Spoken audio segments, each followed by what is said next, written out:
Delighted to be joined, man, myth, the legend, Tommy Tahifi Bayless, documentary filmmaker who did a stellar documentary on guns and the gun industry. What was it called? Brave New Films. Can you hear me? Yeah. Making and Killing Guns Greed in the NRA. Yes, which I encourage all of you to go tune in. Brave New Films YouTube channel. Just FYI, I may cut out just for a second because I'm gonna see if I may have to use Safari, but keep talking. Okay. We're gonna play a clip from that too, because Ty knows quite a bit about the gun lobby, the gun industry, and what goes behind these mass shootings and political inaction. Smash the like button so people can see this live stream. We got 200 people watching, need more. So press that like button. I don't know, Ty. Definitely we're going to talk about guns, another shooting with an AR-15. But it seems to me you, for the years I've known you, have said have had some opinions about the police, namely that they lie. And it seems to me that the police down in Texas have done a lot of lying over the last few days about what happened in this horrible shooting with 19 children killed, 2 teachers, and now parents that have lost their children are calling out the police. Let me just run through kind of the updates if the viewers aren't aware. This is from the New York Times. A father outside the school says officers were just standing out there. Javier Cazares, a father whose 9-year-old daughter was killed in the massacre, said that officials have been misrepresenting the response of law enforcement during the shooting at Robb Elementary. Quote, they said they rushed in and all that. We didn't see that, said Mr. Cazares, who was outside the school during the attack and heard gunshots. He saw police officers evacuating children, but grew angry, he said, when he did not see the officers enter the school immediately. Mr. Cazares wanted to rush in himself to help his daughter, Jacqueline, saying he would carry his little girl out himself, but they told him, let them do their work. Mr. Cazares said he didn't understand why the officers were, quote, just standing out there for so long. Quote, there were plenty of men out there armed to the teeth that could have gone in faster. This could have been over in a couple minutes. He said that it took 15 or 20 minutes for law enforcement to bring protective shields to enter the school. Quote, they were there without proper equipment. His daughter's cousin also died in the shooting. Mr. Cazares said he believes that a faster police response would have made a difference. Quote, more kids would have been saved, in my opinion. So I want to show this clip, and it's just horrible. This is of parents while this shooter was inside shooting people, pleading with the police to act. This went on. I mean, there's different accounts, but at least for a half hour to 45 minutes. Let's play this column. We're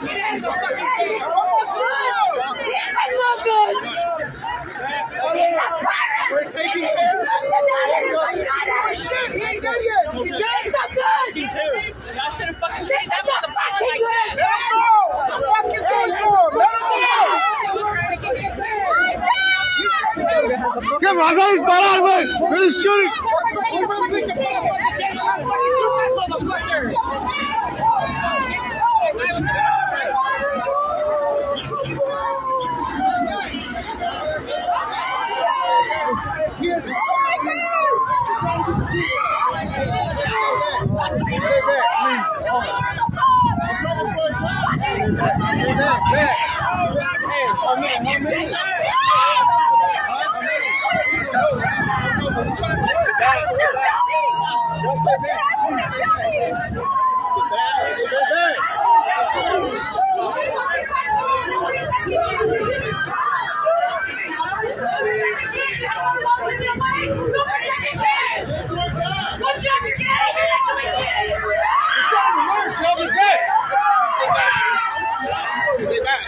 Oh, it went on like that.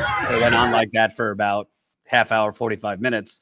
And one Texas officer, a lieutenant, I don't know if he just accidentally told the truth or he knew what he was saying, but he revealed that at some point, police officers went in specifically to save their own children. If we could play that. We've also heard word that a Border Patrol agent was struck with gunfire, a few officers shot.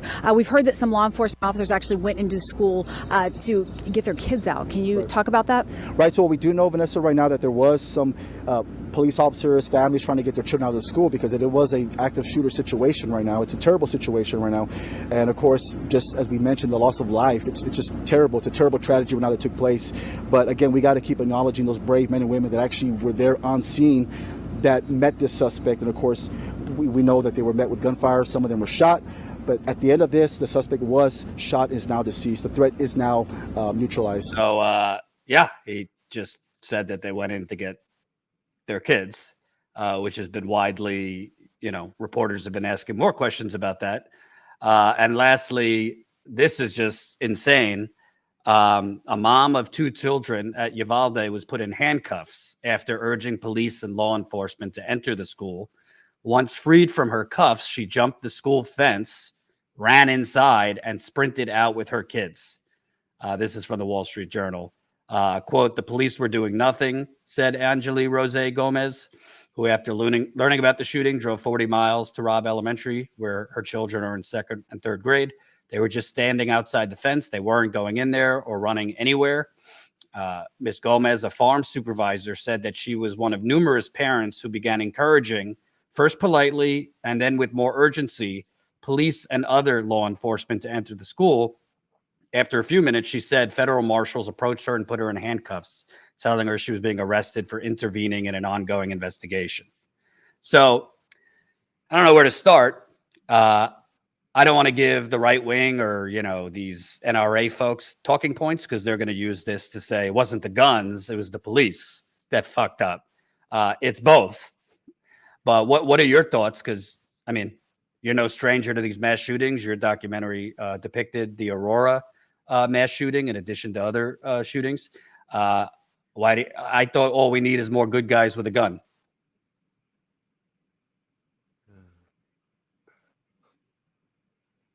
It's frustrating. I don't know. I don't know, bro. It's hard, man. It's hard. It's hard to see that. It's hard to see it. It's hard to see it, bro. I can't. Just cowards, man. They've been cowards, though. They hire these motherfuckers from Walmart, bro. That's what they do. They hire them from Walmart. Whatever other job, they don't get no psych test. They all scary. That's why they police anyway, because they probably was bullied when they were kids. And now they all scared to go up inside of there. You know how many, I think there's been countless mass shootings. And you've heard, fuck the police first off, but you've heard, oh, this police just ran up in there and tried to handle it. You know what I'm saying? Win, lose, or draw. They went up in there because they know that that's what they were hired for. And you got these cowards because their whole rhetoric now is make it home tonight. Make it home tonight. Ain't no one. This is literally what you signed up for. For situations like this, this is it. This is what we've been supposedly training for, going on the beat for, having all this, having all these things to protect and serve. And the only thing they're worried about is either their children or making it home. And in fact, I didn't know that they arrested somebody. Bro, I want to say so much, homie. Oh, man. Oh. If I was a parent, you remember what happened in Dallas? Mm-hmm. I'm just saying, bro. You supposed to be protecting my child. You just sitting out here? Go up in there. Fuck the shield. Y'all got ARs or whatever y'all holding. Assault rifles.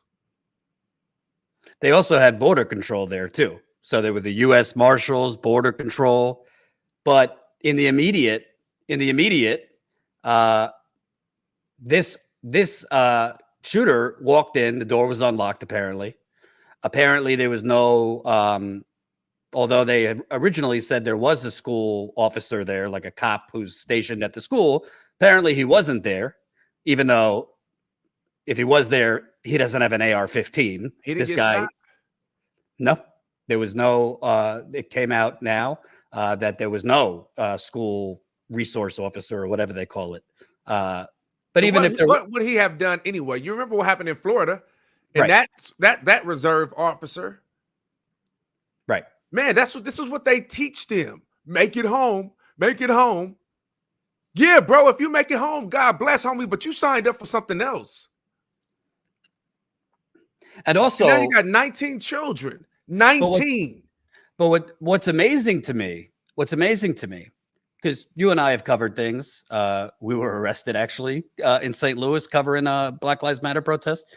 What's amazing to me, when police come, and put up the yellow tape and try to keep people from, entering a crime scene or whatever, or say there's an ongoing investigation, that's usually after. That's usually after something happens, not during. Yeah. And that Wall Street Journal report says that they handcuffed a parent who was trying desperately to get her kid out, citing you're interfering with an investigation. It's not an investigation. It's a real-time slaughter going on, and they're not doing anything. And listen, I would be scared shitless to go in there. That's why I'm not a cop. But this is what you signed up for. And it just seems to me a lot of kids were going to die because with the weaponry this shooter had, you could kill. That's what an AR-15 is for, to kill as many people as possible very quickly. So he had 365 rounds? 375 rounds. 375 rounds of AR-15 ammo. That's a large bullet. Those kids didn't have a chance. No one had a chance. The only ones that had a chance were scared to go in there. Right. And now he wanna ride the dick of the two officers that had enough heart to went in there. You got 15 outside that didn't. Probably because they heard what happened and it got shook. Oh, I need to make it home. Oh, so you need to make it home, but fuck the kids. Let me play also, because a CNN reporter, actually, credit to them, I rarely say that, challenged one of the officers at a press conference, and he didn't want any of it. Let's play that. I don't know if the Uvalde Police Department or Sheriff's Department had that training, but the feds did, right, Andrew? I mean, the feds did, and so there was this huge response, law enforcement response from Customs and Border Patrol to beyond, and it sounds like I'm so unclear on why it took an hour for the tactical team to get in position and go in. Yeah, so it's a very small town. It's a remote place. It may be that those assets took some time to actually get there, but once they're there, they should be armored up and ready to go very, very quickly. That's certainly what's called for. Another thing I would point out, we've heard a couple of people say that they think that most of the fatalities took place very early on in the first few minutes that the shooter was in the room. That would be consistent with other mass shooters, but what is that conclusion based on at this point? We still haven't heard, were those officers who sat there for an hour, were they hearing additional shots take place in that room? And if so, that greatly changes the calculation of whether or not you wait for backup or go in. I mean, of course they were hearing shots. He was shooting them up in real time. Was that the video? No, that's not the video. Colin, I just sent it to you, but that's one of the videos we wanted to play. Colin. I got you. Yes, sir. You guys have said that he was barricaded. Can you explain to us how he was barricaded and why you guys cannot breach that door? So I am taking all your questions into consideration. We will be doing updates. We will be doing updates to answer those questions. To answer that question now, sir. What is your name? Shimon Prokopets from Shimon. CNN. I hear you. Because we've been given a lot of bad information. So why don't you clear all of this up now and explain to us how it is that your officers who were in there for an hour, yes, rescuing people, but yet no one was able to get inside that room. Shimon, we will circle back with you. We want to answer all your questions. We want to give you the why. That's our job. So give us time. I'm taking all your questions. I'm taking them back to talk to the team. Can you tell us how the door was barricaded? Look, thank you for being here. We'll talk soon. We'll talk soon. Thank you. So I think Simone is like a ex FBI or ex CIA. He did some law enforcement, FBI, something like that. So, I mean, bottom line, to be clear, the main story here is guns. Don't let the right wing, Fox News, these other people. You can't kill all these people with nunchucks. Okay, all these shootings, most of them, AR-15s or the like, insane ammunition, high capacity magazines in the guns, and we're going to see the same script. I'm sorry to say, this isn't any different. The media will not be covering this in a few days. Has the media stopped covering 10 black people murdered a week and a half ago? In that Buffalo. just happened 10 days ago. Right. And most of the victims have not even been buried. We actually have footage that we'll play in a bit from the rally in Buffalo. But, you know, to me, this kind of, you got Ted Cruz and these Republicans coming out now saying, no, the issue is we have too many doors at schools. We just need one door, which doesn't even make sense because that's a fire hazard. You can't have one door in a school. So that's what they're throwing out. Then the governor of Texas, who, by the way, specifically this shooting, he changed the age to purchase a gun from 21 to 18 in Texas. This guy got 2 AR-15s within 3 days of each other as soon as he turned 18. So specifically, this guy was able to buy a gun because of this governor. He's talking about mental health, that they don't have enough beds in mental health. It's all gaslighting. Listen, I've had depression. You've had depression. A lot of people have depression, anxiety, bipolar, worse, and they don't go and do this carnage. Other countries have mental health issues. Should we focus on mental health? Yes. You're never going to eradicate mental health issues. You can do something about weapons of war that even the military say citizens should not be carrying these. But to you, Ty, is there anything about different about this one? Will anything change? Because I basically see media doing the play-by-play of what happened, but not actually confronting politicians accepting this blood money. You know, I knew after Newtown that we were fucked. Like, if that didn't change anything, we're fucked. Nothing else matters. The lowest you can go as a child, children, innocent children in the school being killed. When that happened in Newtown, I knew it was just a matter of time before it happened again. Because just like the police officers, that shooter was a coward.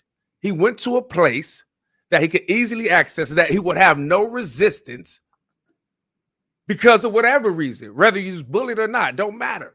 Same reason why police officers become police officers, because they was bullied, and now because they got a gun, they think their dick is big. Period, point blank. There's nothing's going to happen because we're so used to this. Everything is just, we're going to forget about it, and this shit is going to happen again. Period, point blank. That's it. Nothing else is going to happen because no one gives a fuck enough or long enough to do something outside of the people who's going through it. I can't imagine me sitting there waiting, hoping, and praying that my child wasn't one of the victims, and then hearing that they were. Come on. We interviewed when we were doing Making a Killing. We did a screening for the victims of multiple mass shootings at Brave New Films. And one of the victims' parents was explaining how the death of their son affected them. And they was telling the story of them coming to Brave New Films at the time. They're from Denver. And it was like, this is my life. They said, we're driving here and we're laughing and we're smiling. His wife said a joke and they're laughing. And he said, instantly, the joy was interrupted by the fact that my son is dead. He said, that's my life. Since he died, every good moment is interrupted by the thought that their son isn't there anymore. Period. Imagine that. I also want to show this super chat. and then it brings me to Joe Manchin, Observer, $5. If a bunch of bullets tore through a country club, could that have a marvelous, encouraging effect on legislators? Well, probably. Country club, a horse race, something where wealthy people gather. Yeah, but no, it'll have a, you know, a lot of the parents too also said, you know what? I always thought that those things just happen over there. They won't happen in this community until it happened. I didn't become an activist until it happened to my child. Unfortunately, sadly, that's really the reality. I mean, if you want pro-gun people to change up, let that happen in a pro-gun where 19 of their children die. Regardless if somebody had a gun and end up killing them, let 19 of their children die. They're going to change. That's the only possible way. You think about just think about gay rights and think about who was Bush's vice president? Cheney. How he was anti until he found out about his daughter. Like sometimes people just don't even encourage or have empathy. Like they literally can't look at something and imagine themselves in that. They literally have to go through it. Seeing the child dead. You know, or maybe, what if they just showed the children dead? Just laid out dead. Sometimes imagery, sometimes seeing it can change. But for the most part, the lack of empathy, the only way that you can possibly have change is that it has to happen to them. Because the majority of people just think because of their lives, because they haven't been through much. You know, sometimes when you grow up in a certain neighborhood, in a certain areas that's impoverished and gun shootings happen all the time, you imagine that. When I got to go to school every day, and one day I go to school and a guy that I've been going to school with, walking, that lives in my neighborhood, that I've been walking to school with since we was in elementary school, is now dead. My parents they're gonna think differently. They're gonna make me walk another way. They're gonna probably start taking me to school. This is what happened in certain communities where you don't get this type of publicity. You don't get no mental health. You don't get no therapist that allow you to talk. You're just assumed to get over it and keep living life. There's a whole lot of kids that deal with death of friends, family members daily in Black communities and in Mexican communities that they're just assumed to go on with life. There's no type of help and therapy and things like that. But those parents have empathy. They understand, like, look, something has to change. You know what I'm saying? And so if you don't deal with that type of stuff, it's easy for you to just be like, that's ain't gonna happen. That's over there. I've heard so many, and I'm not saying whether it's good or bad. I'm just saying it's something to think about. So many survivors of mass shootings, and I'm speaking of survivors as like the victims' families, talk about how they never thought that could happen to them. Like they became an activist after this. Imagine if they would have became an activist at the Columbine, after Denver, Colorado, the Aurora, Aurora. It could have missed them if it mattered enough. If we had enough empathy, imagine that. But no one. Imagine it at the Vegas, at the Florida, twice, right? I mean, imagine if you had, because we had enough shootings to have enough activists to make this shit change. I'm talking about gun rights people. Florida is a gun rights heavy state. Texas is a gun rights heavy state. Both of those states has happened twice already. Virginia is a gun rights heavy state. To me, that's the only way. Legislation ain't gonna happen. Like I said, we're gonna start being distracted. You got people out here in survival mode. Well, I actually want to turn to that. So here's the tweet, Colin. Schumer on gun talks with Republicans. He says he and Chris Murphy are not, quote, under an illusion that this will be easy. It will not.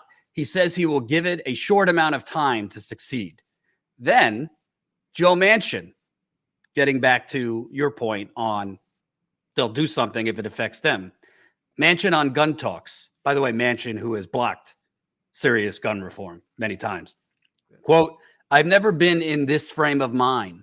I can't get my grandchildren out of my mind. Manchin said talks this time feel different. Well, let me play, Ty, if you'll allow me, because I put out a tweet the other day. Sure, we could blame the Republicans till we're blue in the face, but Biden's the president. Democrats have control. And if Biden, the president of the United States, Democrat or Republican, your number one job is to keep the country safe. Who was quote unquote supposed to be the leader of the Democratic Party? Right. So, you know, we have a military industrial complex where we fatten the wallet of Lockheed Martin, Boeing, all these, not really to keep us safe, but to make profit for defense contractors and politicians and keep it humming. But when people are being mowed down in schools, I don't know, that seems like a national security threat. We can't do anything. So I tweeted the other day, Ty, yeah, it's nice that Biden's saying enough is enough, but he's the president. How about he fight? How about he fight to end the filibuster? Because right now, the Democrats could end the filibuster. Of course, Manchin and Sinema are in the way. 48 Democratic senators say they would vote to end the filibuster. Manchin and Sinema are blocking it. So I got this I got this voicemail from a wonderful viewer. Let's take a listen. Yeah. Can you just explain how Joe Biden could end the filibuster all by himself? My tip for you is go take a fucking civics class, you goddamn moron. So thank you for that message, whoever that was. But to my phone, by the way. But what people like that fail to understand, and what sycophants for the Democratic Party fail to understand, who you can't criticize the Democrats, there's something called the goddamn bully pulpit of the presidency of the United States. Exactly. Okay? Joe Biden could be, instead of doing crocodile tears and, you know, giving his little empathetic story of losing his son, I'm sorry, children, you know, we're sorry that he has lost children. It's terrible. But what does that have to do with this right now? He could be out in full force saying these two senators are blocking saving the next 19 children. These two senators are refusing to change something that's not in the Constitution. The filibuster is not in the Constitution. They refuse to end this measure to save children's lives. And you name names, you hold press conferences, you go to their state if you have to. Even if it means you're going to lose re-election. If as the president, your job is to protect the people. He won't do that because he fundamentally believes in keeping the filibuster, which again is not a constitutional thing. It was invented in the Senate in the 20th century. So don't tell me, oh, well, what is Biden going to do? He can't end the, no, he can't unilaterally do it. But last time I checked, Lyndon B. Johnson, who I'm not in love with, but I'll give him credit, he didn't just sit there and allow two senators to end his great society, to stymie his whole presidency. He fucking took him out by the knees. He was known as a brawler who would threaten senators. Biden could right now tell Joe Manchin privately, hey, you know your daughter who, you know, inflated EpiPen prices as the CEO of a pharmaceutical company and jacked up the prices and never saw a criminal prosecution? I could have my Department of Justice look into that. You know, I could also have my Department of Justice look into the fact that as you're a senator, you've been making money as owning a coal company. And according to reports in West Virginia, you and your coal company basically artificially increased electricity prices for the residents of West Virginia. There's plenty of goddamn things Joe Biden can do. So I don't want to hear that he can't do anything. You think about this, though. It's hard to do that when you got skeletons in your closet, too. It's hard to do that when you got skeletons in your closet, too. So it's a good reason why people stay silent when things like this happen, because it's certain situations and certain tragedies that should push you. That should push you. It's a reason why. Because he'll have to open his as well. and he ain't about that life. Arlen, I don't know. Beto is a sucker. He a fraud. I thought it was an act and a joke. He can't run on nothing. Don't nobody believe. We don't believe you. Period. Well, that's a good segue because after Beto O'Rourke confronted Abbott, which even if it was a political stunt, I kind of liked it. It's cool. It's cool. But soon as he get close and then he start thinking he gonna win, he gonna do exactly what he did the last time. Well, let's to what you are saying about a fraud. We have a reporter down there, Louis DeAngelis, who's been doing great work speaking with residents. And he went up to Beto yesterday after Beto had the infamous confrontation with Governor Abbott. Louis followed Beto to his car, asked him a fair question. Hey, you have anything to say about Chuck Schumer, the Democrat majority leader, saying we're not going to put forth a bill immediately? Let's see what Beto had to say.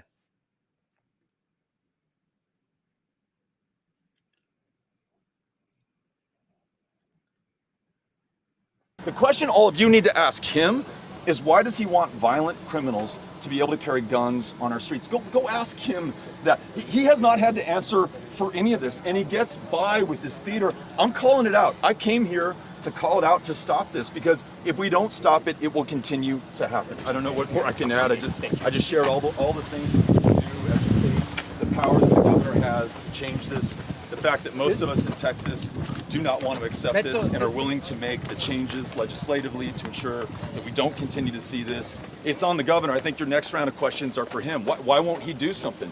I'm here. I'm doing something. I told you what I would do as governor. What is he going to do? What do you think about Chuck Schumer? You said Schumer? that we're going to take you. If you were elected, we want to take your guns. Now, how would you go about that? I want to make sure that no one can ever do this to a child or a classroom again.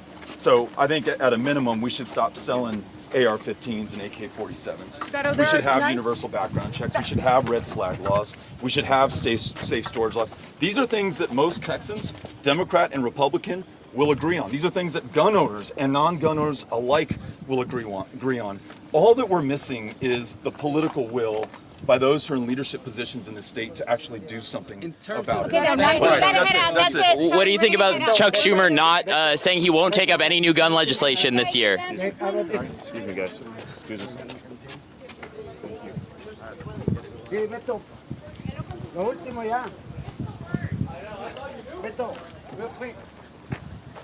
Any thoughts on Chuck Schumer saying he won't pull any new gun legislation on the Senate this year? I've shared everything I signed. For this massacre. So listen. Would I rather Beto O'Rourke than this fucking soulless, blood on his hands Greg Abbott, who changed the law to allow 18-year-olds to buy bazooka guns? Yeah, I'd rather Beto O'Rourke if I'm in Texas.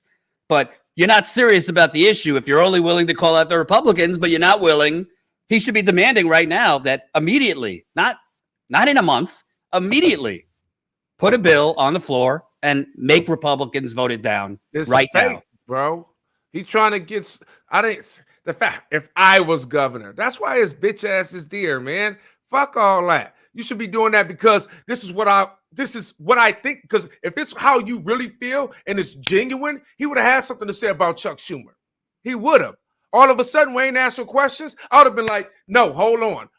Go ahead. If the people want to hear, if you got something to say and it's genuine from your heart, sabotaging your career, for me, it wouldn't matter. If I'm feeling the way, I'm jumping off the roof. And whatever happens, I guess I'm going to have to deal with. But if I really feel that way, I'm going to put Chuck Schumer out. He know that he needs Chuck Schumer for support. And that's all I have to say. Come on, bro. You like that? Get up out of here with that. I wouldn't rather have him in there. I'd rather have someone that actually do care. Fuck him. Because he's going to do the same thing once his back gets get against the wall. Period. He's done it. He's scared. They'll check him like they check everybody else. What's the difference? I want to also hold on. I want to use Colin. Do you have this thread? I put this in the doc. It's from Alec. I thought this was an important point. Ty, you would probably agree with this. If I had to pick one thing journalists miss in police reporting, it's that cops have tried to surveil, infiltrate, and violently crush every major social, economic, labor, environmental, and racial justice movement since 1900. It's what they spend their budgets on in every city. The reason I wanted to show this is Alec, what this. You talking about Alec that drafted the state? No, law? No, a guy named Alec, not Alec. Oh, yeah. But why I wanted to show this is the police have been regurgitating what the police tell them since the dawn of time. Let me repeat.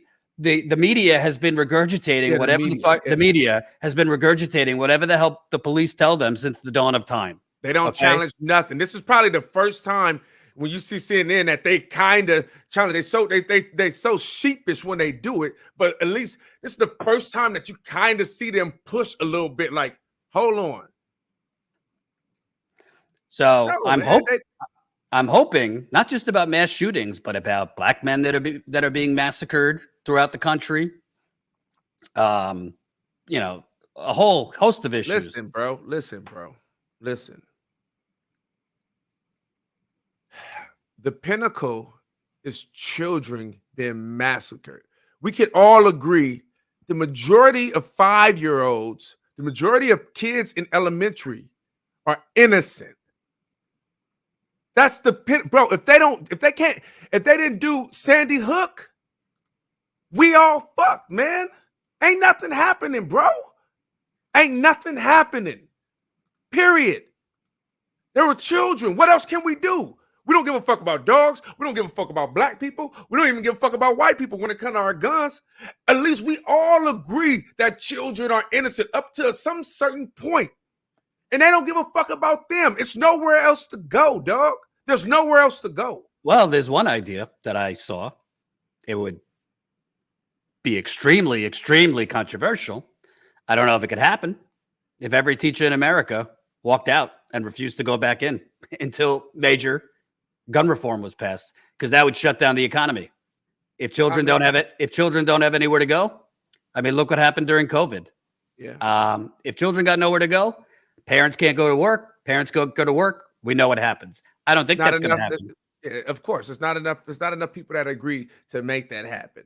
You know what I'm saying? And then they're going to gaslight everybody and twist it. Look at the teachers. They don't care about students. They're asking for higher wages, and look, they just walk out. And no, it's not. None of that. It's not. Period. Like you got these old ass people that's been in there 50 years in Congress. Ain't nobody changing up. You don't even have this. You don't even have. Fuck this generation. You don't have my generation in there. You got one. AOC. That's it. I'm just talking about age. I ain't gonna get into how I feel about her, but you don't have people. Some people are in survival mode and they don't have time to think about politics. I get it. When you're just trying to feed your family and try to pay your bills and it's a struggle every day, it's hard to think about the entire general United States when I'm literally here trying to keep my kids alive because they're shooting outside and I'm trying to feed them and I'm trying to keep my job and I'm trying to not get evicted because of COVID. All these things are going on. I'm in survival mode. So I can't think about what's going on over there. I get that. But it's more people that can. Because the people that vote consistently, they're not in survival mode. And those are the ones that matter. And they let you know that they do not. When Sandy Hook happened, you can't get higher than that, bro. Who else? Jesus ain't here. God ain't here. Who else we gonna kill? That'll matter to everybody. Hey, let's not forget, what was it? 60 people got blown up at the Las Vegas concert. They're not tripping on that, bro. A number is a number. We're just gonna send our prayers.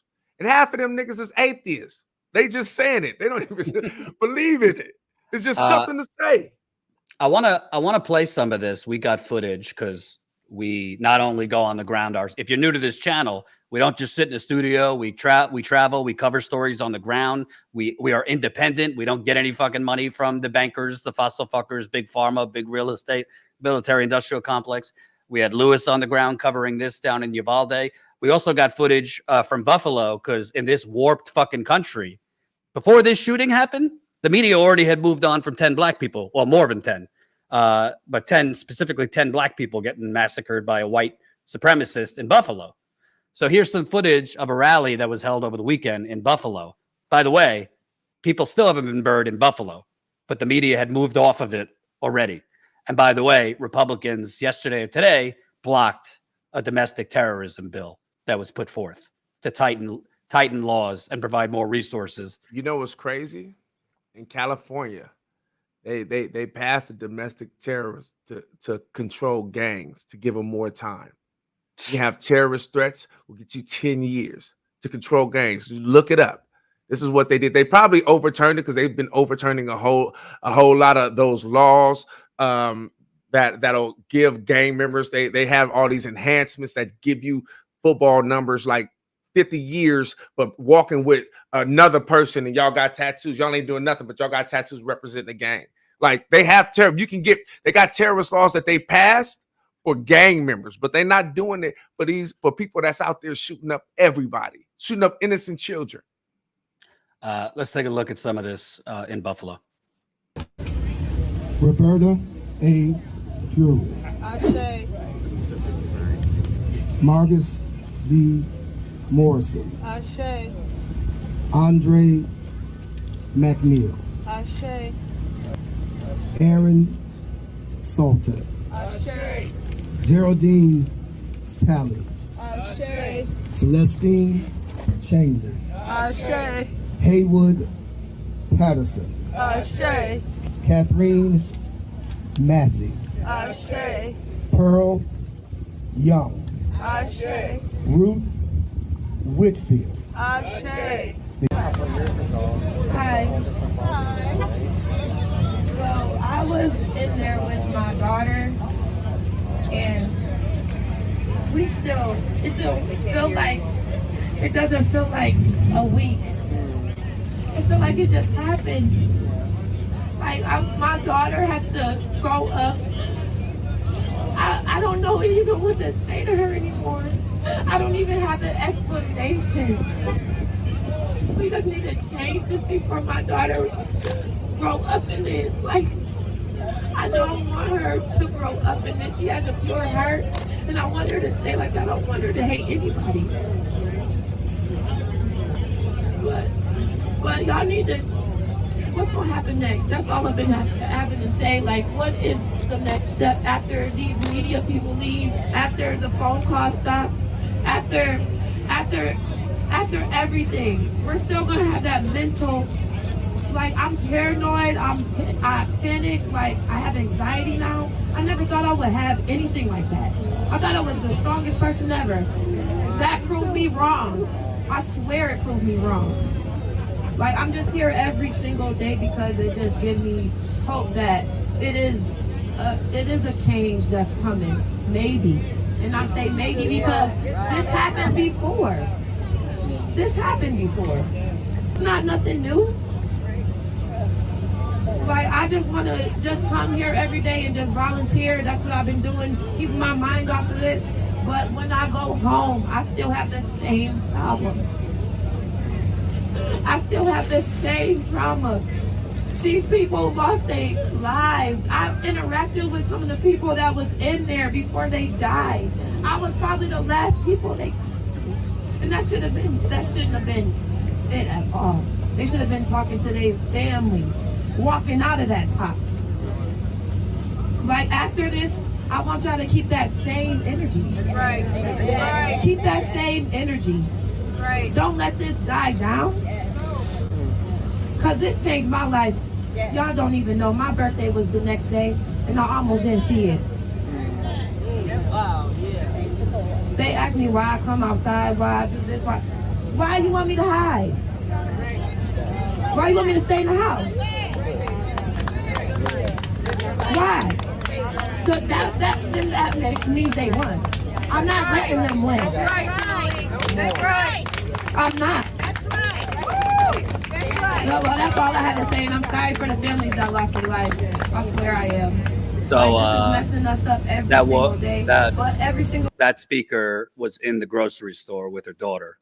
Thankfully. Yeah, unfortunately, I feel her heart. You know what I'm saying? Obviously, because she's been through it, it seems like this may have been the first time that she's really paid attention.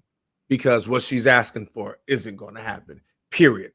It's not. And I feel her heart to keep that same energy. They are going to keep the same energy, but the energy you're talking about is something different than the energy that they've been having. And that's what we're going to do next. We're going to move on to the next shooting, which is this right now. And Kristen Wright, no offense, where's the wake-up call?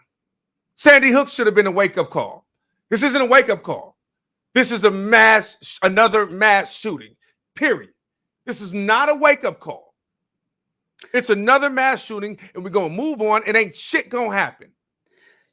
You know, I want to tell a story that actually happened today. It's nothing profound, but I think it is reflective of how little most people know about politics because, like you said, most people don't pay attention. So I went to the doctor earlier because I have a tear in my ACL, which sucks. Jesus Christ. Yeah, I got a tear in my ACL. 25, man, you go. I'm 35. I'm 35. I got a tear in my ACL. I got to do physical therapy. Luckily, I don't have to do surgery. Anyway, I went to the doctor today, and a woman behind the counter looked upset, and she said to me, "Do you have children?" And I said, "No, not yet." And she said, I just can't sleep after this shooting. And I said to her, yeah, there's no words. And she said, you know, how does an 18-year-old get guns like that? I said, you ever pay attention to who's donating to your politicians? And she said, what do you mean? I said, the governor of Texas changed the law to lower the age from 21 to 18 because he takes, I think, $20 million he's taken from the NRA. And she said, oh, I didn't know politicians take that kind of money. That should be illegal. Most people, nothing's going to change because the majority of the country, frankly, if you're older, has become a little complacent to the corruption of our political system. Not all old people. There's a lot of old progressives who are sick of it. But most kind of baby boomers who vote blue no matter who or vote for Republicans, they just think, oh, yeah, that's politics. They take money. This is why nothing's going to change, because when these things happen in other countries, the media covers it not for a week, for months. When these things happen in other countries, they immediately ban certain types of weapons, immediately do extreme gun control so that it doesn't happen again, because unlike Republican liars, they actually care about life. So Democratic liars too. Both of them, all of them. So nothing's going to change because we live in the United Corporations of America, flag behind me. We live in the United Corporations of America, and our government has been purchased. Hell, during a fucking pandemic, when 3,000 people were dying a day, we couldn't even get universal health care. Why? Because both parties are bought off by Big Pharma. So until people wake up and are willing not just to dance around the street in protest, whether it's Black Lives Matter, climate protesters, healthcare protesters, gun control, whatever, until people are willing to do more than just protest for a day and then go home, until people are willing, in my opinion, to start protesting with their wallets, because that's the only way change is going to come. They killed Martin Luther King, not because he was talking about civil rights, when he started talking about socialism and jobs. Look, man. When I started working with the Young Turks, bro, I would just say even before that, when Trump became president, I was like, that's interesting. Because it was my first time really caring. It didn't bother me. I didn't. It bothered me in the sense like I was surprised, like what? Because everyone I knew thought like me. Majority of the state thought like me. It was only till I was able to travel to the Midwest and to the South and understand that the coasts are in a bubble and we're completely fine with that bubble.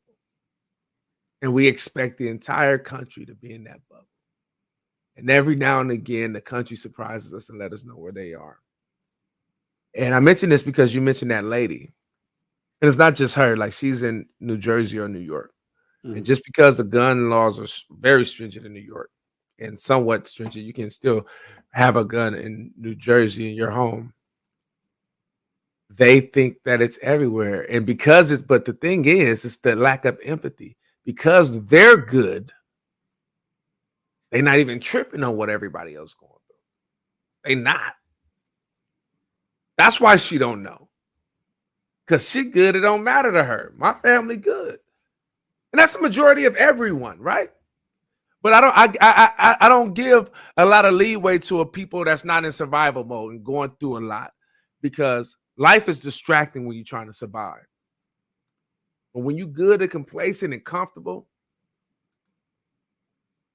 and you didn't know that, like Sandy Hook didn't do nothing for you. This ain't the first one. Children, Sandy Hook ain't do nothing to you. That was cool. It was cool enough where you didn't like, what's these laws going on? How is this possible? You didn't think about it then? That's what I'm talking about. And that's everybody. I'm not trying to pick on that lady or nothing like that. But what I'm saying is, we're going to be here again because this is the attitude. Like, there's no wake-up call. Every time we have one of these, we sit here and talk about it. And oh my God, and this is, are we going to do something? Oh Lord, how did this happen? After Sandy Hook and nothing happened, bro. What else? What? There's no more levels. There's nothing else to make it. Okay, we can't do this no more. Sandy Hook was supposed to be that. And just playing off of that, breaking news in terms of nothing changing, the U.S. Senate just went on vacation until June 6th. The U.S. Senate just went on vacation until June 6th. So if people want something to change, they better get their ass to the White House, the Senate, and park outside there like Occupy Wall Street, and don't let them take you out. Bro, look. Put that back up. Colin, put that back up for me, please. Look, bro, just look at that. Just think about everything we just said right now. Just look at that. It doesn't matter. It doesn't matter.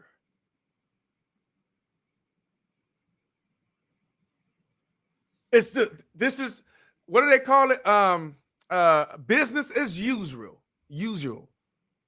That's what this is. Look, they going to, it doesn't matter. We can deal with it later. We're used to it. We're complacent. It's okay. Another one. And this is another. Get Colin, get DJ Colin. Another one. Another one. This is another tweet I want to show. Look at that. Over the last decade, other countries and shootings. It's crazy. Literally, the second worst country with shootings has 8 mass shootings. We got 288. Wow. Because they do something. Yeah. They do something. Yeah. I mean, but hey, that's in the DNA. It's in the DNA. Slavery works because we can get paid off of free labor. Why pass it? No, we're going to have we killing each other to stop this.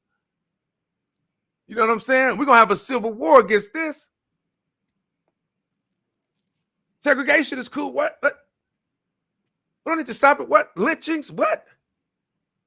No, that was just one. That's on to the next. It happens so much, then we just stop reporting on it. Killings in Compton, LA, Chicago, wherever happen so much, we just stop reporting on. On to the next. That's who we are. Period. It's who we are. And unfortunately, it's not going to change. So you may need to do what you got to do to make sure your family's straight, because it ain't going to change. You know what I'm saying? Don't come to the gunfight with a knife, because ain't nobody here to protect you. They didn't let you know too many times. You know how when they say, play me once, shame on me, play me twice, play me once, shame on you, play me twice, shame on me. Come on now. What dream state are you living in to think that something's going to happen? They just went on vacation. I'll also point something out. because you know the whole. When people family die, they cancel vacation. That's normally if you got a vacation going on and your mama died, vacations canceled. Those ain't my kids. Come on. I don't know what you're. There's also something else before we move because we're going over to call-in a minute. If you don't use call-in, download it. It's a live podcasting app where you could call in. So Ty and I are going to go in there for a little bit. Take your calls. Are you going to play this section of the thing? Yeah, give me a minute. Oh, my bad. Oh, we're going to be on call-in and live too? Not live on YouTube, but I'm going to play your section before we go. I also want to point out something because defund the police, became unpopular in polling. I don't care what you call it, but 40% of the Uvalde, Texas budget goes to police. The New York City Police Department is $11 billion. It goes go down the list. The police departments in most cities are either half or the majority of their budget. Okay? So the police don't hesitate like they did in Uvalde to kill a black person. They don't hesitate like they did in Uvalde to arrest, poor people jumping turnstiles on the subway in New York City. They go in on the poor. They go in on unarmed black men. Look at how many heroes they had in Dallas. Look how many heroes they had in Dallas. Tell people what you mean in Dallas. They might not know. When the black guy went off and targeted police officers. Right. Look how many heroes they had. I remember I saw a police officer chasing him around running from a pole. It was going around a pole. They didn't hesitate. And it's hard not to see a racial element. I don't know. It looked like a whole lot of white police officers out there in that Latino community. They don't fuck with them Mexicans. Because that's what they call them. They could be Salvadorians from South America. They call them all Mexicans because they don't give a fuck. They don't fuck with them. They ain't tripping. That ain't their kids. And whoever it was, their kids, they said we went to get our kids. Who are you? You going to go get your kids? You should be getting your kids and everybody else's kids. You should be sacrificing your life for them kids because this is what you're supposed to be there for. That's what you signed up for. Not to make it home. Not in a situation like this. If you make it home, God bless. But you signed up. You pledge allegiance to protect and serve. I'm not surprised. They all busters. I've been knew that they was marks. All of them. Half of them got bullied. Half of them worked at Walmart. You look at the people that killed George Floyd. Walmart. I think one worked at Burger King. And I ain't saying nothing. The only thing I'm saying is it should be more of a qualification to get inside the police force and you got a gun and have that type of power. If you coming out of Walmart, you should be having it should be requirements. You got a gun. That's what I'm talking about. So I ain't trying to shit on Burger King workers or Walmart workers. I know they treat you like shit there. I ain't shitting on you. What I'm saying is it should be a different type of qualification when you work at a job and they put a gun in your hand that can kill people. And the law is on your side when you do it. Right. Let me read some super chats. Kamori, $30. Thank you. Observer, $5. If a bunch of bullets tore through a country club, could that have a marvelous, encouraging effect on legislators? Only if there were some NRA officials at that country club. Maybe they do something because they're taking money from the NRA. YouTube, not that we're encouraging. Something got to happen because remember at that baseball game, right? It was Republicans. One guy shot in the leg, and you got it like. I can't even say it. Because we're on YouTube. And I don't even really want that to happen though. But I want change, and that's the only way change happens. Period. I'm telling you, they gotta feel it, like that. Like was it the governor or the mayor of that town? Mm-hmm. He was crying, and he said, "I wish." He said, "I don't want people to feel it." He said, "I wish it just could have seen what I saw," because he was crying in the interview when he was being interviewed. Right. He said, "I wish they could have seen what I saw." And what he's really saying, if they experienced it, If it was their child laying, if they were one of the parents waiting in the waiting room, giving DNA, hoping, praying to God that it's no match. If they were one of them, it would be completely different. Arlene, $20. Hey, Jordan and Ty, do you think Beto can run again on gun control? Now is the time. I think he can run on gun control, but I don't know if he could win in Texas. He already put this when this video went viral and he almost won in Congress, and then we found out who he was. Like, he already put this bullshit over. Like I said, fool me once, shame on you. Fool me twice, shame on me. Y'all want to vote for him? Go ahead. I think if Beto was governor, he'd certainly do more on guns. The question is, will he do anything on anything else of substance? I do think he would do things on guns. Double K, 1999. Thank you.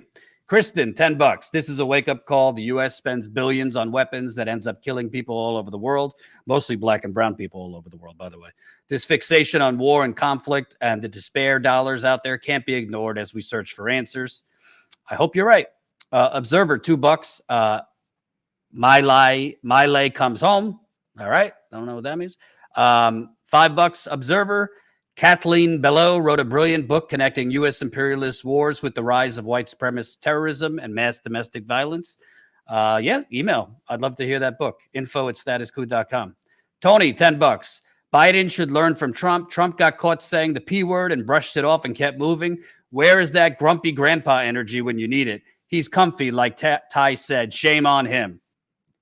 Indeed. AR Francis. Shame on all of them, because Obama didn't do anything. He could have used that bully pulpit as well and shamed them when Sandy Hook happened. Shame on all of them. Yeah, he cried and he connected to it. But I'm tired of tears. Everybody crying. Let that have been your two daughters, though. What's tears gonna do about legislation? I still gotta live with this. What are you doing? Fuck your tears, fuck your prayers, and fuck your well wishes. What are you doing? You here to pass legislation. You here to be a bully when it's time to be a bully. That's why you president.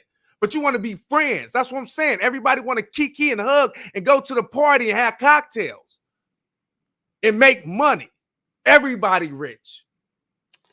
AR Francis, $3. Can't blame this on Putin. No, you can't. I'm sure somebody will try. And Kristen, $5. What you said about the parents who lost their child, that every second is that moment when they remember their child is dead, was so powerful. That's a good segue. Before we go, I want to play this clip from Ty's documentary that he did with Brave New Films. It's called Making a Killing, Guns, Greed, and the NRA. You could get this whole documentary on Brave New Films YouTube channel. Let's take a look. Should I introduce it, though? Yeah. So this is the last section of the video. This is the mass shooting. I think it's appropriate for this. But they have a lot. They have 5 sections. One is domestic violence. One was mental illness and suicide. One was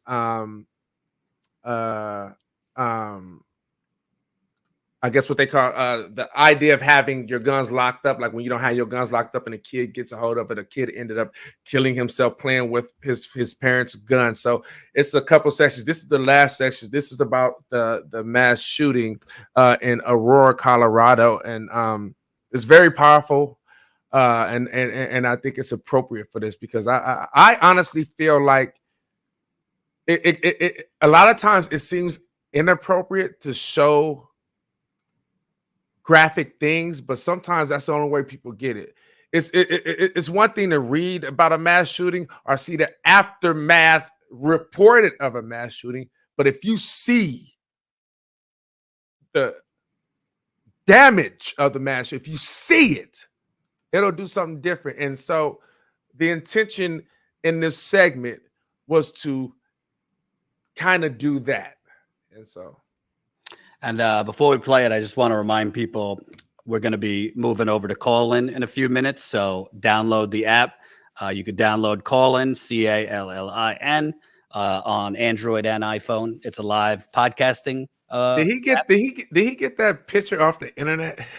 That's a good looking picture. I took that picture. I think I was like 26 or something like that. We won't say how old you are now. You can download. It's we're going to take your calls on the app. So once you get to the app, follow Status Coup, and you'll get an alert when we're live on call-in, which will be in a few minutes. Let's play this part of Ty's documentary, Making a Killing, Guns, Greed, and the NRA.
In the store, did you have any difficulty with people? Did it bother you?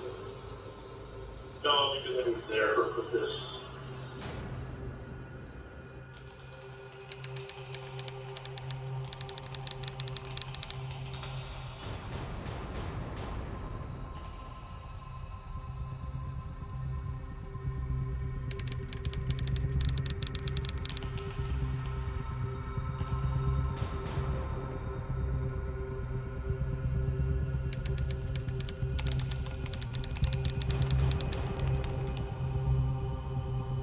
How much ammunition did you buy at the time? I bought it in bulk, so like thousands and thousands. Most of local or mostly online? Online. Was that ever a problem ordering bulk ammunition? No.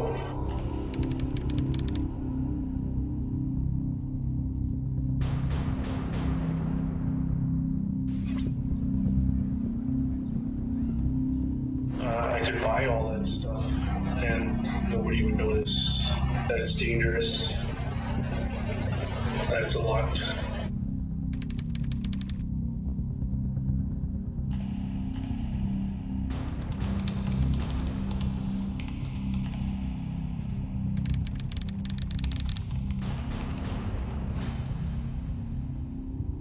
I ended up eating everything locally.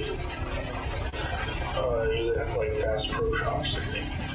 They just have to be committed to like an asylum or something to be turned mentally ill and get more and more weapons. The weapons kind of fulfilling the mission on their own. Depressed situation where I transfer my feelings from suicidal thoughts and make them go away by having homicidal thoughts.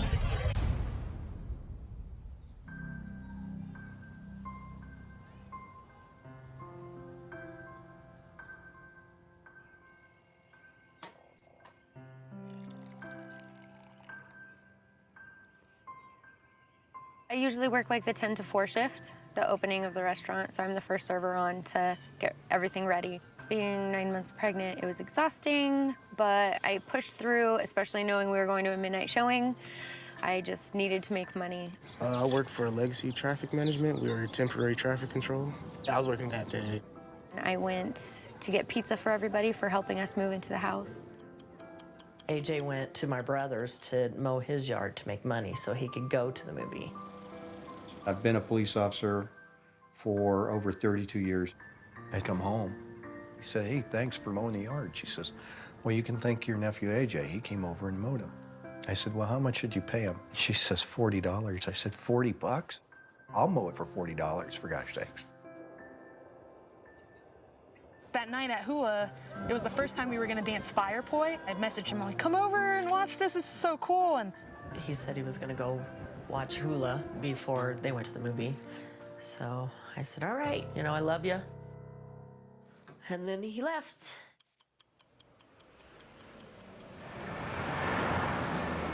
It was like we were going to the Super Bowl.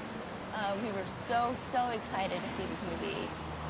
I was going there to meet my friends who met Robin, and I brought my 2 children with me. Picked up my friend Ryan. From there, we drove to the movie theater.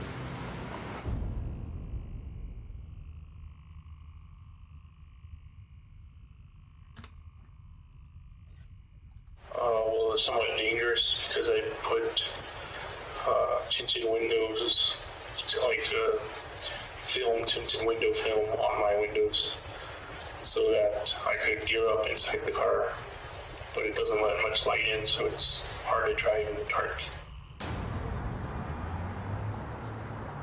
It was just packed. There was hardly any place to park. Myself and my children, we arrived fairly early. My mom actually dropped my sister and I off. Our friends had already told us, like, we're already in line, there's already a line forming, so, like, make your way over here as soon as you can. And you can tell a lot of them were, like, Comic-Con, like, regulars, so it was really exciting. They parked in the back, right across from the Theater 9 emergency exit. Then I went to put the stuff on and get all the weapons ready. We bought the big popcorn and then we got a soda. We always got cherry Coke. They started. We had all of our snacks. We were, I guess you could say, prepared. A vegan at the time, but I decided to have some fun, so I had some nachos. We got a hot dog, some picked up popcorn. the movie tickets from the dashboard of the people everyone that was bought super them. pumped, clapping, like super ready. Screaming, throwing popcorn. There was a lot of cheering. There was a lot of excitement. The house lights go down, and it's starting to get dark.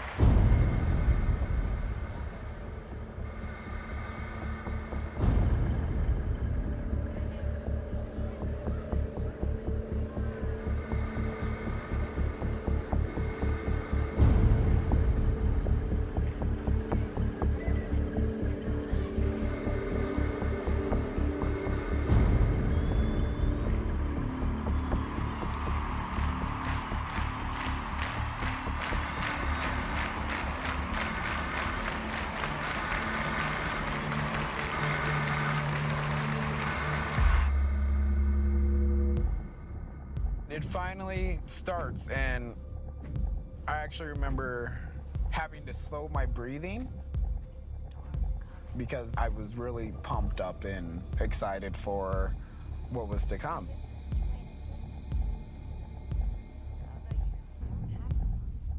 I was standing there on the outside and I could see in through the crack. I'm really gonna do this. It's really gonna happen.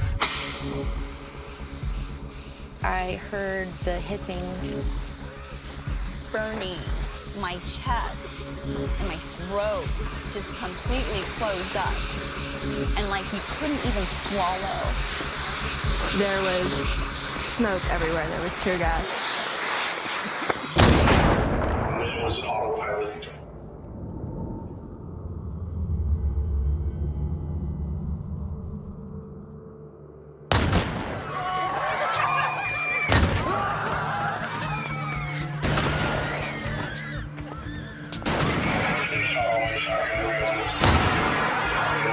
On the floor.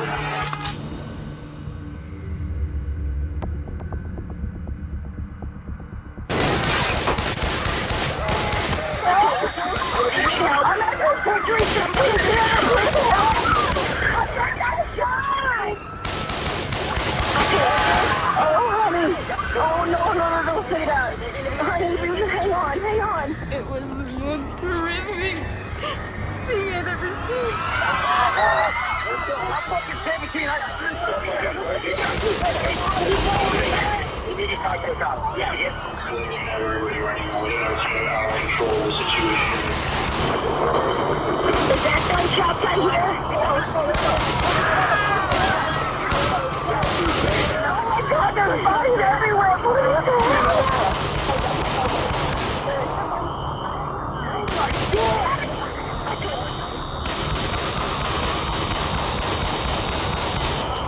The AR-15 is jamming. I wanted to fix the AR-15. I had probably 100 to 200 rounds maybe left. Once I couldn't fix it, I kind of left. And then they tossed down the AR-15.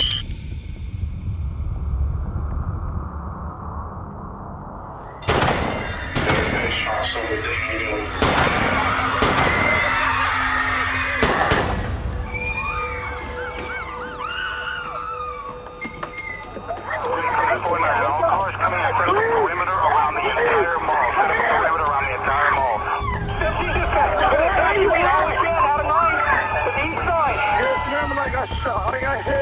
were hit. Do not hang up. Sir, do not hang up. I need to bring Aurora on the phone, okay? Do not hang up. Yes, ma'am.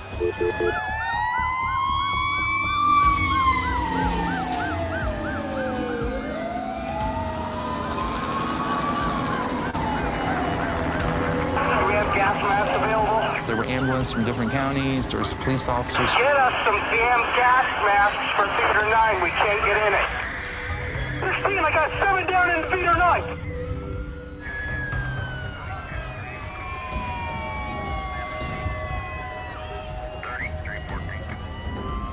There was so much blood. 25, just notify all the hospitals. We got people coming in.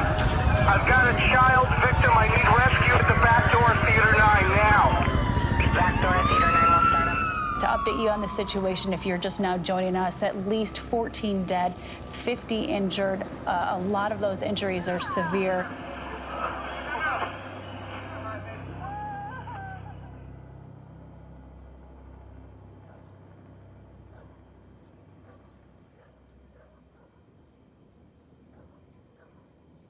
I was sleeping, of course, and then I heard somebody knocking on the door, and I opened it up, and it was AJ's friend, and he said, "You need to turn on the TV."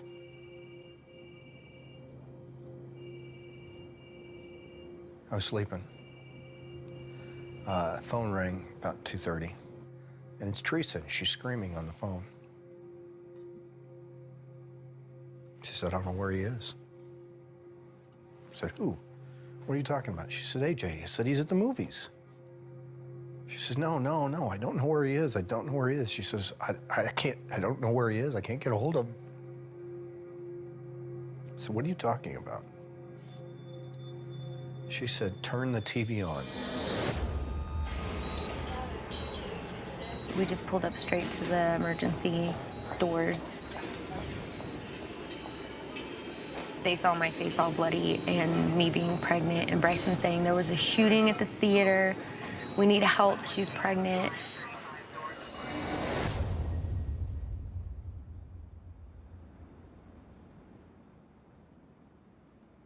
We went into the gymnasium, and hundreds of people in there waiting. So we go to the high school, and we wait, and I saw an officer walk by with a little kid in his arms.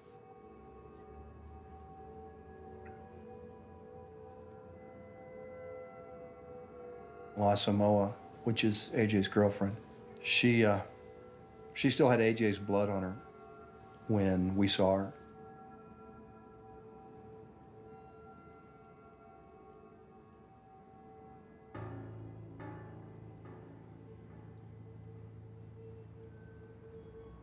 We go to the cafeteria, and we slowly start watching people leave.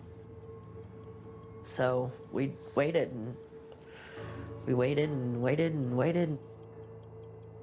They started whittling this crowd down to where there were only a few people left in the gymnasium.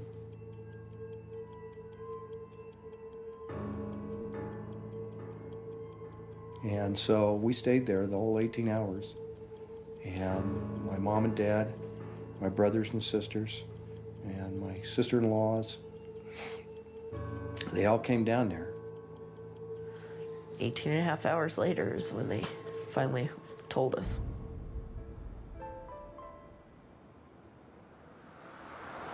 I started screaming, and I sat down in the middle of the floor, and I just screamed.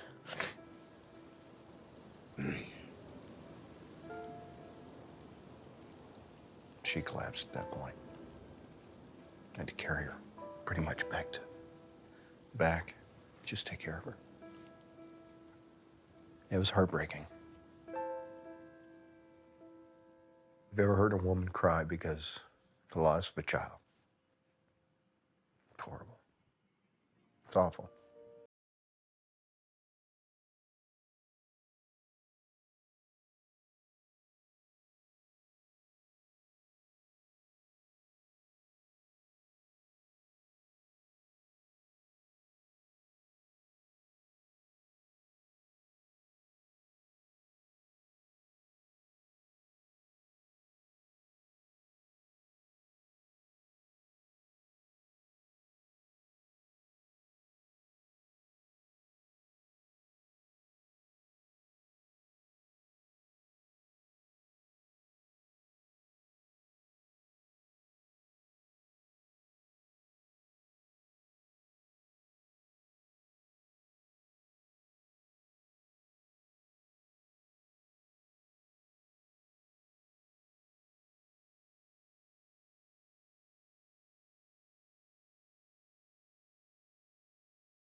they had something in place where a red flag would go off when you buy X amount of bullets or X amount of guns, then maybe we could have saved more people.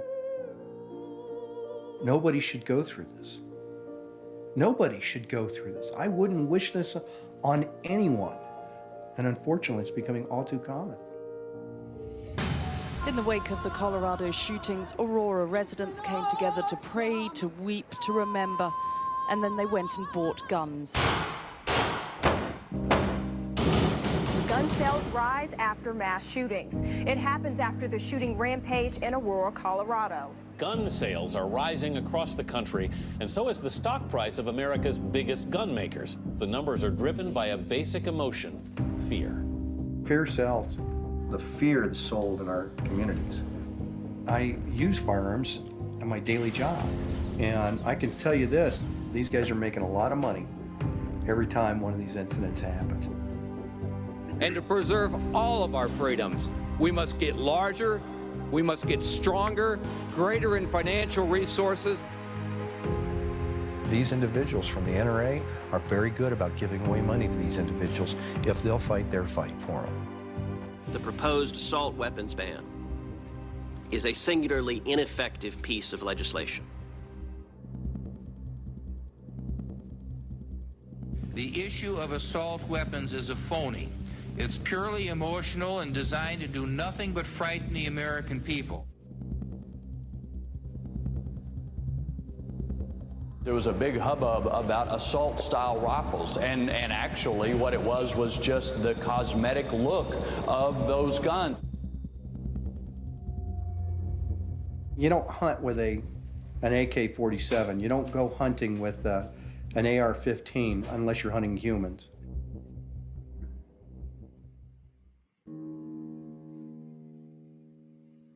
My nephew had the right to live, to grow, and to be a beautiful young man, and he was.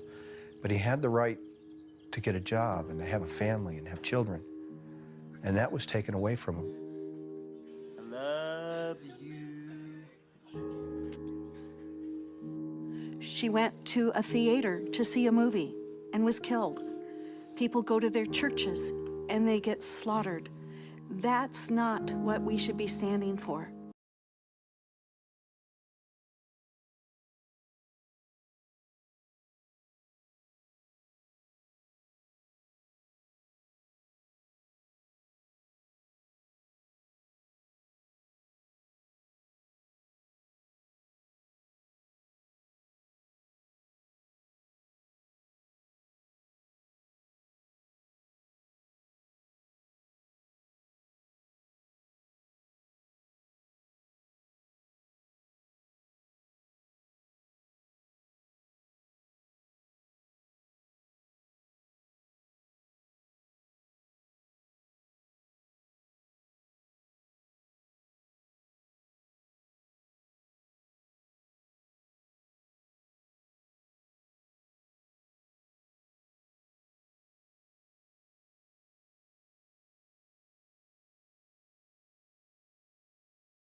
Well, I was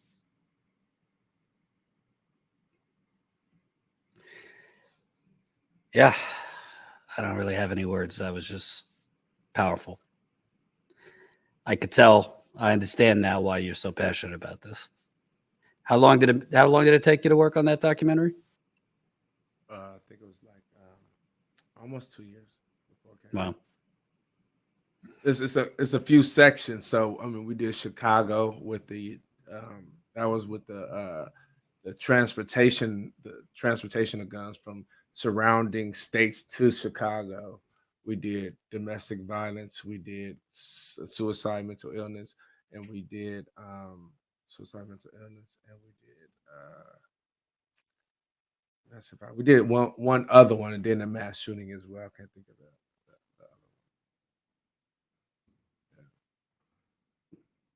Well, the locking, you having guns safe in a lock when when the kid found his father's gun and killed himself. Yeah.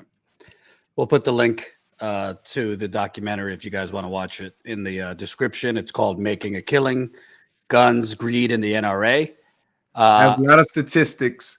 That's why I know it's a lot of statistics, a lot of different politicians that are in the pockets of the NRA. And you kind of get an understanding of the reason why. There's a reason why this happens. And there's a reason why it's going to continue to happen, because there's a lot of money, and these gun manufacturers put out a lot of money to the NRA, which the NRA give a lot of money to these politicians to make sure that, I mean, even I remember this came out around the time, because at the time we were going to do another segment. So they had me go to Virginia. I went to the NRA undercover. I was in contact with them for like 2 months. I lied and said I was a student trying to a film student, and I was trying to bridge the gap between the NRA and the Black community, and they just loved that. So I ended up going in there, and I had a couple cameras on me, and they didn't let me in all the offices, but they gave me a tour. But what ended up happening while I was there is the guy, he was the communications director, made a phone call. And who was the governor at the time? He tried to run for president. I think he was going to be. They thought he was going to be Hillary's vice president before she picked the guy she picked. Tim Kaine? Huh? Tim Kaine? No, not Tim Kaine. He was going to be the Terry one. Terry McAuliffe. Terry McAuliffe did this whole. So this is around his attorney general passed legislation so you wouldn't have I forgot the term, but there's a term you use, like if you have a gun license in one state that you can use in other states. Mm-hmm. What's the word? Start with an R, not reconciliation. It's you know the word? No. What am I thinking of?